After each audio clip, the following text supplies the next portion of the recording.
হবে বাটা মাছ ভাজা। এই দেখো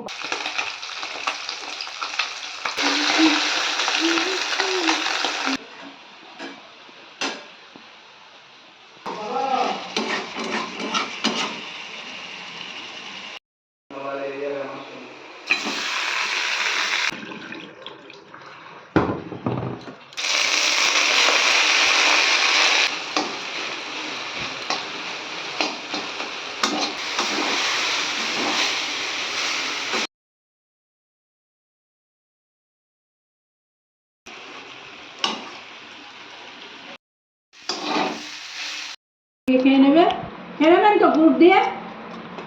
আখের গুড় আছে, ওটা কাঁচা লঙ্কা তো। এটা কি? ওইটা। নমস্কার, কেমন আছেন সবাই? সঞ্চিতার ডেইলি লাইফস্টাইল ব্লগে সবাইকে অনেক অনেক স্বাগত। আর আমি সঞ্চিতা চলে এসেছি আপনাদের কাছে একটা ডেইলি লাইফস্টাইল ব্লগ নিয়ে। আর সকাল সকাল চলে এসেছি, দেখতেই পাচ্ছেন এখানে বরবটি নিয়ে। আর আজকে বানানো হবে বরবটি। তো বাড়িতে প্রচুর পরিমাণে বরবটি এসেছে বাড়ি থেকে। আর এই যে ঠাকুমা এখন এই বরবটিগুলো কাটছে, তো ছোটো ছোটো করে কাটা হবে। সাথে নিয়ে নেওয়া হয়েছে পেঁয়াজ, তো পেঁয়াজ দিয়ে বরবটি ভাজা। এখানে নিয়ে নিয়েছে আদা রসুন। তো এই যে এখানে দেখতেই পাচ্ছেন ছোট ছোট বাটা। এই যে আমাদের পাশের যে পুকুর আছে, তো পুকুরের বাটা মাছ ধরেছে। আর এই যে জেলে কাকুরা দিয়ে দিল বাটা মাছ, একদম পুরো জ্যান্ত বাটা নড়ছে। আর সাথে ছিল একটু চিকেন। তো চিকেনটা আমি পরিষ্কার করে নেবো, তার জন্য একটু গরম জল বানিয়ে নিয়েছি।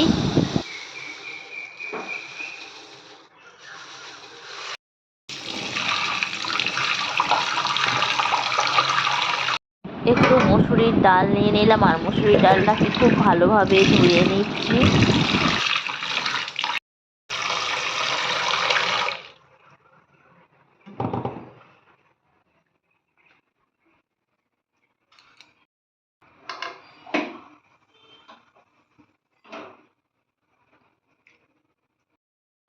খুবই অল্প পরিমাণ চিকেন। আর চিকেনটাকে দেখতেই পাচ্ছেন আমি একটু দিয়ে দিলাম হলুদ, সাথে একটু লঙ্কা গুঁড়ো আর একটু সামান্য তেল দিয়ে দিয়েছি। তো চিকেনটাকে একটু মেখে নিলাম।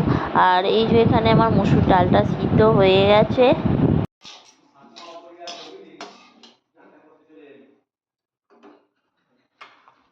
তো চিকেন বানাবো, তার জন্য দিয়ে দিয়েছি এখানে তেজপাতা, সাথে একটা শুকনো লঙ্কার ফোড়ন দিয়ে দিয়েছি। আর এই যে পেঁয়াজ, তো আজকে ভাবলাম চিকেনটাকে একটু ভাজা ভাজা টাইপের বানাবো, মানে একটু কষা কষা, জল দেবো না। আর যেহেতু অল্প পরিমাণ চিকেন, আর প্রচণ্ড গরম পড়েছে, একদমই মানে খাবার মুখে রুচিটুকুই চলে গেছে, কোনো কিছুই খেতে একদমই ইচ্ছা করছে না। আর ভাবছি মানে এত গরম লাগছে, মানে রান্নাঘরে এসে পুরো ঘামে পুরো কী অবস্থা। তো ওই জন্য একবারে সব কিছু করে নিচ্ছি। আর এই যে দেখতে পাচ্ছেন পাট শাক, তো পাট শাক একটু বেশি করেই আগের দিনের ছিল। তো পাট শাকটাকে ভেবেছিলাম ভাজা করব, আর ভাজা করে নিই মসুর ডালের সাথে একবারে পাট শাক চচ্চড়ি করে নিয়েছি। মানে একদমই ভালো লাগছে না। আর এদিকে চিকেনটা দেখতেই পাচ্ছেন একটু ভাজা ভাজা করে নিচ্ছি।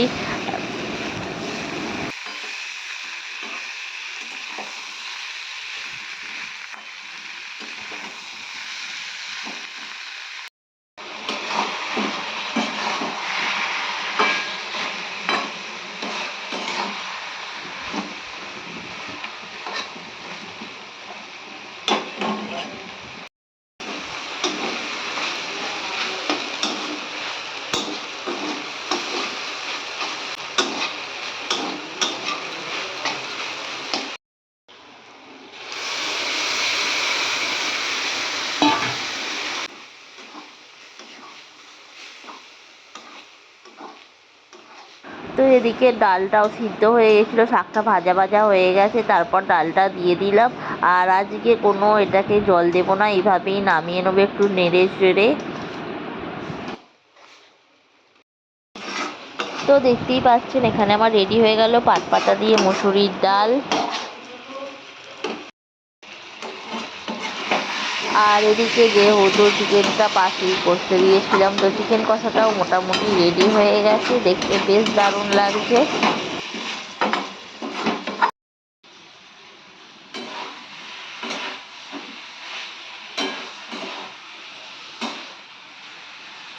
তো দেখতেই পাচ্ছেন গরমে একদম অবস্থা খারাপ হয়ে যাচ্ছে, প্রচণ্ড ঘাম দিচ্ছে, এত গরম লাগছে মনে হচ্ছে যে রান্নাঘর থেকে একদম বেরিয়ে চলে যাই, আর মনে হয় না যে রান্না করি আর খাই, কিন্তু কি করব, রান্না তো করতেই হবে, কিছু করার নেই। এদিকে তাড়াতাড়ি করে আমি রান্নাটা করে নিচ্ছি, একদম সোজা শর্টকাট রান্না, মানে কি বলবো, ডাল শাক একসাথে। এদিকে চিকেনটাও আমি কষিয়ে নিয়েছি,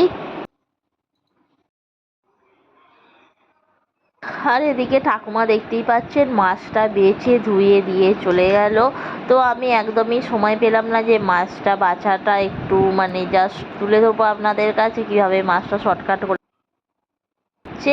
তো আমি মাখিয়ে নিলাম নুন আর হলুদ, ছোট ছোট বাটা চারা। তো আজকে বানানো হবে বাটা মাছ ভাজা। এই দেখো বাটা মাছগুলো এখন নুন আর হলুদ মাখিয়ে রেখেছি, আর এই যে আমাদের পুকুর দেখতেই পাচ্ছ, এই পুকুর, তো পুকুরের মাছ ধরেছিল, টাটকা মাছ দিয়েছে, তার এটাই হবে এখন ভাজা। তো ঠাকুমা এখন এগুলো বেছে দিয়েছে, একদম ছোট্ট ছোট্ট বাটা, দেখতেই পাচ্ছ, বাটা মাছ ভাজা খেতে খুব মজা।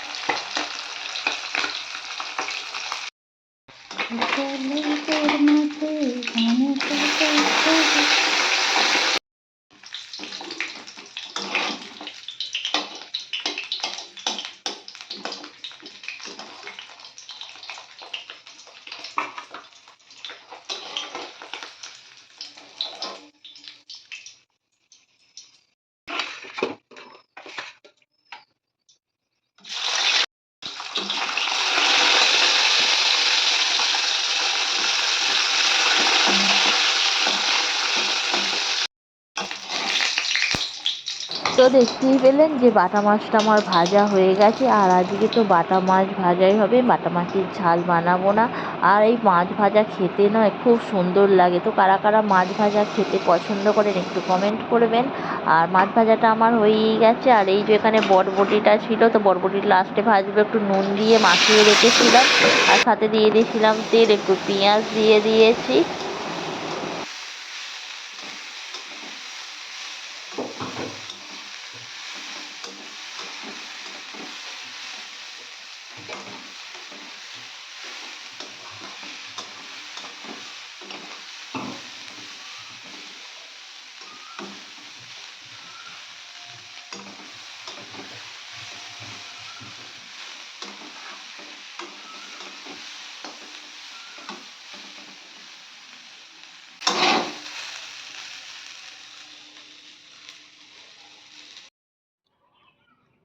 আর এদিকে দেখতেই পাচ্ছেন হচ্ছে আমাদের ভাত, তো ভাতটা হয়েই গেছে মোটামুটি।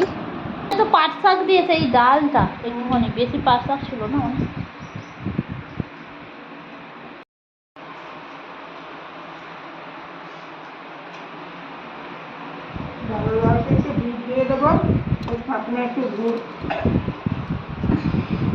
গুড় দেখাবে না, একটু দুধ দিয়ে দেবো, গুড় দেখাবে না মানে ঠাকুমা, বাবাকে দুটো চলে এলাম দুপুরের খাবার খেতে, আর সবাই মিলে একসাথেই দুপুরের খাবার খাচ্ছি। তো বন্ধুরা, আমার ভিডিওটি কেমন লাগলো, ভিডিওটি ভালো লাগলে লাইক করবেন, শেয়ার করবেন, কমেন্ট করবেন। দেখা হবে নেক্সট ভিডিওয়।